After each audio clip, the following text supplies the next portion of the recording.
இதோ இறைவன் வல்லவர், எவரையும் புறக்கணியார், அவர் வல்லமையும் ஞானமும் கொண்டவர். யோபு 36 வசனம்.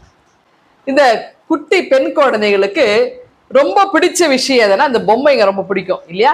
ஒரு வீட்டுக்கு நான் போயிருந்தப்போ ஒரு 4 வயது நிரம்பிய ஒரு குழந்தை என்ன பண்றா, ஓடி வந்து அவர் ரூமுக்கு கூட்டிட்டு போய் எனக்கு காட்டுறான். பார்த்தா நிறைய அந்த பார்பி டால்ஸ் அடுக்கி வச்சிருக்காங்க. அழகழகான ட்ரெஸ் எல்லாம் போட்டு ரொம்ப அழகாய் அதுக்கு தலையெல்லாம் வாரி ரொம்ப அழகு செய்து நிறைய பொம்மைகள் அந்த பிள்ளை வந்து ஷெல்ஃப் அடுக்கி வச்சிருந்தா.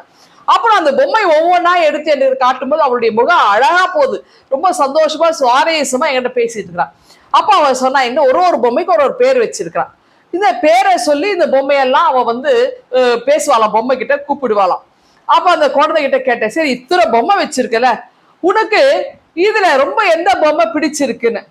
அப்போ அந்த குழந்தை அதுக்கு கீழே இருந்த ஒரு பொம்மையை தூக்கி வச்சு எனக்கு காட்டுறான். அந்த பொம்மை தான் எனக்கு பிடிச்சிருக்கான். எனக்கு பயங்கர அதிர்ச்சி. என்ன அப்படின்னா, அந்த பொம்மைக்கு ட்ரெஸ் இல்ல, அது தலை வாரப்படல, ஒரு மூக்கு அப்படியே உடைஞ்சு போயிருக்கு, அது காது ஒண்ணு இல்ல, ஒரு கை இல்ல, காலெல்லாம் உடைஞ்சு போயிருக்கு.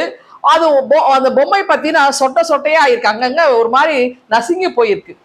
இந்த பொம்மையை அவனுக்கு பிடிச்சிருக்கு. இவ்வளோ அழகழகான பொம்மையெல்லாம் நீ அழகுபடுத்தி வச்சிருக்க, இதெல்லாம் இல்லாம பேரை சொல்லி கூப்பிட அழகான பேரெல்லாம் வச்சிருக்கிற, ஆனா ஒண்ணுமே இல்லாத இந்த பொம்மையை போய் உனக்கு பிடிச்சிருக்கு, என்ன சொல்ற நீ அப்படின்னு கேட்டேன். அப்ப அந்த குழந்தை சொன்னா, ஆண்டி இந்த பொம்மைகள்லாம் வாங்கறதுக்கு நிறைய பேர் இருப்பாங்க, எல்லாரும் அழகா இருக்கிற பொம்மையை தான் ரசிப்பாங்க, பார்ப்பாங்க, இன்னும் விலை கொடுத்து வாங்குவாங்க. இந்த மாதிரி உடைந்து போன பொம்மையை நேசிக்கவோ அதை பார்க்கவோ வாங்கவோ யாரும் வரமாட்டாங்க. அதனால்தான் என்னவோ எனக்கு இந்த உடைஞ்சு போன பொம்மை மேல ரொம்ப பாசம், எனக்கு பிடிக்கும், நான் தூங்கும் போது அது பக்கத்துல வச்சு தூங்குவேன் அப்படின்னா எனக்கு உண்மையிலே தூக்கி வாரி போட்டுச்சு. இப்படியும் இருப்பாங்களா குழந்தைங்க? பாருங்க, இந்த மாதிரி சமூகத்துல நிறைய பேர் புறந்தள்ளப்பட்டவர்களா இருக்கிறாங்க. அதாவது நல்ல உயர்ந்த அந்தஸ்தில் இருக்கிறவர்களை நேசிப்பதற்கு, அன்பு செய்வதற்கு நிறைய பேர் இருப்பாங்க.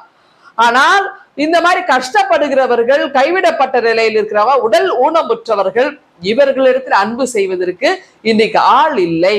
அப்போ அப்படிப்பட்டவங்களை நம்ம நேசிக்கணும். ஏன்னா கடவுள் யாரையும் புறந்தள்ள மாட்டார், எல்லோரையும் அரவணைக்கிறவர், எல்லாரிடத்திலும் அன்பு செய்கிறவர், அவர் பட்சபாதம் இல்லாமல் எல்லாரையும் ஏற்றுக்கொள்கிற இறைவன் ஒருவர் உண்டு. அப்போ ஆண்டவராக இயேசு கிறிஸ்து கூட தம்முடைய திருப்பணியில வாழ்நாள் முழுவதும் இப்படிப்பட்ட ஏழைகளுக்காக, நோயிலே தவிக்கிறவங்களுக்காக, கைவிடப்பட்டவர்களுக்காக தான் தம்முடைய வாழ்வையே அர்ப்பணிச்சு திருப்பணி செய்தார். நாமும் உண்மை கிறிஸ்தவர்களாக, இயேசுவின் நல் சீடர்களாக, தொண்டர்களாக நாம இருக்கோம் இல்லையா? அப்போ ஆண்டவர் காட்டின பாதையிலே இப்படிப்பட்ட புறந்தள்ளப்பட்ட மக்கள் மத்தியிலே நாம் அவர்கள் அன்பு செய்ய, கிறிஸ்துவின் அன்பை வெளிக்காட்ட நம்மை அர்ப்பணிப்போமா? இந்த சிந்தனையோடு இந்த நாளை நீங்கள் துவங்குங்கள். ஆண்டவர்கள் ஆசீர்வதிப்பாராக. ஆமென். எங்கள் அன்பின் ஆண்டவரே, புறந்தள்ளப்பட்டாரோடு நாங்கள் எங்களை அடையாளப்படுத்தி வாழ எங்களுக்கு கிருபை தாரும். மீட்பர் இயேசுவின் வழியே ஜெபிக்கிறோம் எங்கள் அன்பின் கடவுளே. ஆமென்.